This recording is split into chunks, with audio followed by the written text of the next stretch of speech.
Hello my YouTube family, हमारे channel SP भक्ति रस पौराणिक कथाएं में आपका स्वागत है। हम आपके लिए लेके आए हैं शंकर जी की और विष्णु भगवान की पौराणिक कथा। आज एकादशी का दिन है। एकादशी की आप सभी को ढेर सारी शुभकामनाएं। विष्णु भगवान और भोले बाबा की कृपा आप सब पर बनी रहे। आपको अगर हमारी कथाएं अच्छी लगती हो तो प्लीज़ लाइक शेयर सब्सक्राइब करिएगा, और कोई त्रुटि हो तो प्लीज़ कमेंट बॉक्स के माध्यम से अवगत कराइएगा, जिससे हम सुधार कर सकें। तो आइए सुनते हैं। पौराणिक कथाओं में त्रिदेव यानी ब्रह्मा, विष्णु और महेश का जिक्र मिलता है।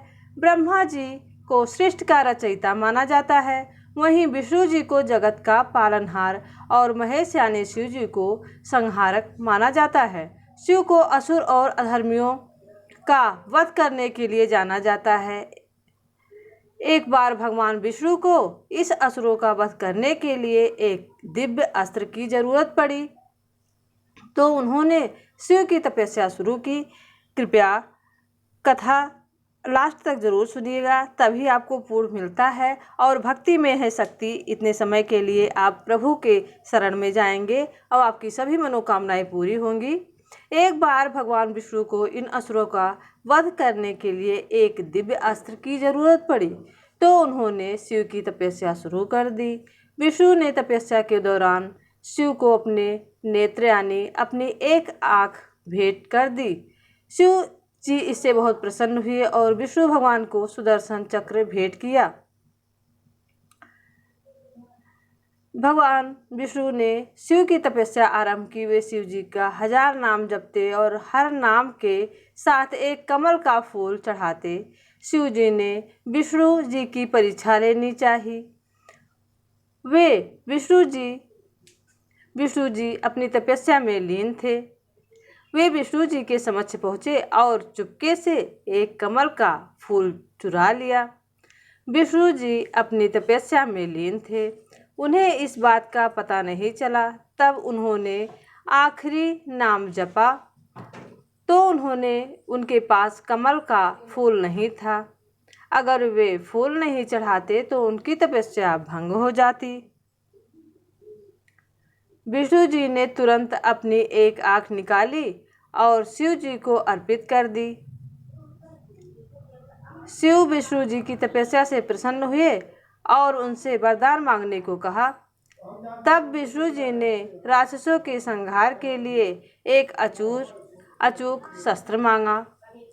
शिव जी ने उन्हें सुदर्शन चक्र दिया, जिसकी वार कभी खाली नहीं जाता था। इसके बाद विष्णु जी ने सुदर्शन चक्र से अत्यंत खूंखार राक्षसों को मार गिराया और इस धरती को अधर्मियों के प्रकोप से बचाया। भगवान श्री हरि विष्णु ने धर्म की रक्षा हेतु हर काल में अवतार लिया है। वैसे तो भगवान विष्णु के अनेक अवतार हुए हैं, लेकिन उनमें 10 अवतार ऐसे हैं जो प्रमुख रूप से स्थान पाते हैं।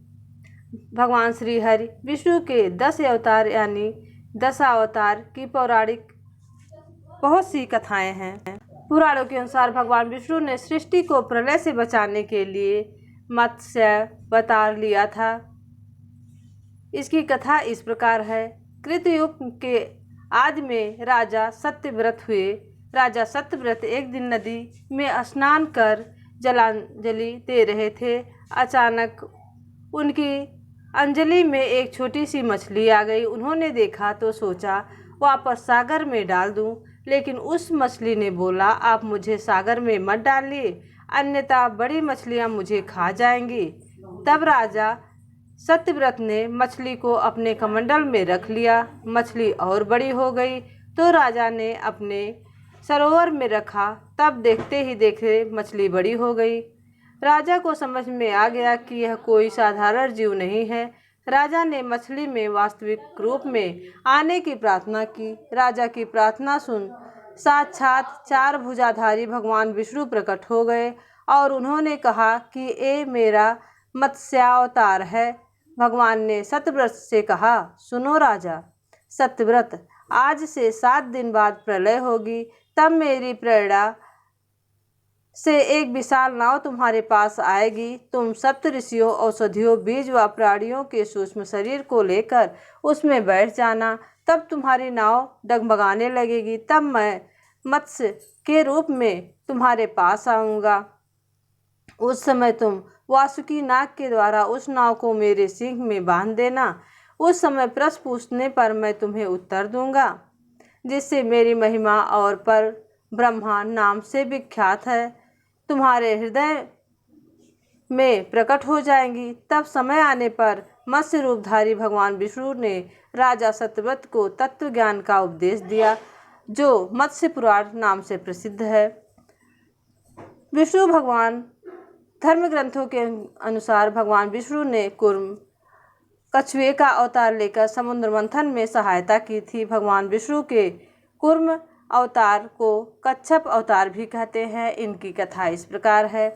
एक बार महर्षि दुर्वासा ने देवताओं के राजा इंद्र को श्राप देकर श्रीहीन कर दिया। इंद्र जब भगवान विष्णु के पास पहुंच गए तो उन्होंने समुद्र मंथन करने के लिए कहा। तब इंद्र भगवान विष्णु के कहे अनुसार देवताओं के साथ मिलकर समुद्र मंथन के लिए तैयार हो गए।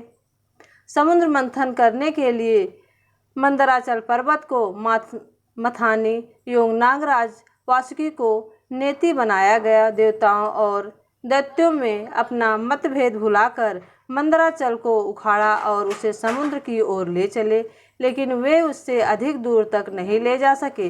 तब भगवान विष्णु ने मंदराचल को समुद्र तट पर रख देवताओं और दैत्यों के मंदराचल को समुद्र में डालकर नागराज वासुकी को नेति बनाया। किंतु मंदराचल पर्वत के नीचे कोई आधार नहीं होने के कारण वह समुद्र में डूबने लगा। यह देखकर भगवान विष्णु विशाल कूर्म कछुए का रूप धारण कर समुद्र में मंदराचल के आधार बन गए। भगवान कूर्म की विशाल पीठ पर मंदराचल तेजी से घूमने लगा और इस प्रकार समुद्र मंथन संपन्न हुआ। 12 अवतार धर्म ग्रंथों के अनुसार भगवान विष्णु के दूसरा अवतार बाराह रूप में लिया। 12 अवतार से जुड़ी कथाएं इस प्रकार हैं। पुरातन धर्म में दैत्य हिरण्याक्ष और जब पृथ्वी को लेकर समुद्र में छिपा दिया, तब ब्रह्मा की नाक से भगवान विष्णु बाराह रूप में प्रकट हुए। भगवान विष्णु के इस रूप को देखकर सभी देवताओं और ऋषियों मुनियों ने उनकी स्तुति की। सबके आग्रह पर भगवान बाराह ने पृथ्वी को ढूंढना आरंभ किया। अपनी थूथनी की सहायता से उन्होंने पृथ्वी का पता लगा लिया और समुद्र के अंदर जाकर अपने दांतों पर रखकर वे पृथ्वी को बाहर ले आए। जब हिरण्याक्ष दैत्य ने यह देखा तो उसने भगवान विष्णु के बाराह रूप को युद्ध के लिए ललकारा। दोनों में भीषण युद्ध हुआ। अंत में भगवान बाराह ने हिरण्याक्ष का वध किया। इसके बाद भगवान बाराह ने अपने खुरों से जल को स्तंभित कर उस पर पृथ्वी को स्थापित कर दिया। भगवान विष्णु ने नृसिंह अवतार लेकर दैत्यों के राजा हिरण्यकश्यप का वध किया। इस अवतार की कथा इस प्रकार है। धर्म ग्रंथों के अनुसार दैत्यों का राजा हिरण्यकश्यप स्वयं को भगवान से भी अधिक बलवान मानता था। उसे मनुष्य, देवता, पक्षी, पशु ना रात ना दिन, ना धरती, ना आकाश, ना अस्त्र, ना शस्त्र से मारने का वरदान प्राप्त था। उसके राज में जो भी भगवान विष्णु की पूजा करता था उसको दंड दिया जाता था।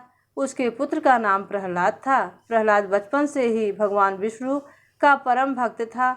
यह बात हिरण्यकश्यप को पता चली तो वह बहुत ही क्रोधित हुआ और प्रहलाद को समझाने का प्रयास किया, लेकिन फिर भी जब प्रहलाद नहीं माना तो हिरण्यकश्यप ने उसे मृत्युदंड दे दिया। हर बार भगवान विष्णु के चमत्कार से वह बच गया। हिरण्यकश्यप की बहन होलिका, जिसे अग्नि से न जलने का वरदान प्राप्त था, वह प्रहलाद को लेकर धधकती हुई आग में बैठ गई। तब भी भगवान विष्णु की कृपा से प्रहलाद बच गया और होलिका जल गई। जब हिरण्यकश्यप नरसिंह स्वयं प्रहलाद को मारने वाला था, तब भगवान विष्णु नृसिंह अवतार लेकर खंभे से प्रकट हुए और उन्होंने अपने नाखूने से हिरण्यकश्यप का वध किया। तो ये थे भगवान विष्णु के अवतारों की पौराणिक कथा। कथा आपको अच्छी लगी हो तो प्लीज़ लाइक शेयर सब्सक्राइब करिएगा और कमेंट बॉक्स में भगवान विष्णु भोले बाबा का नाम लिखना ना भूलिएगा। ऐसे ही पौराणिक कथाएं लेकर हम आपके लिए आते रहेंगे। तब तक के लिए जय विष्णु भगवान, जय भोले बाबा की जय।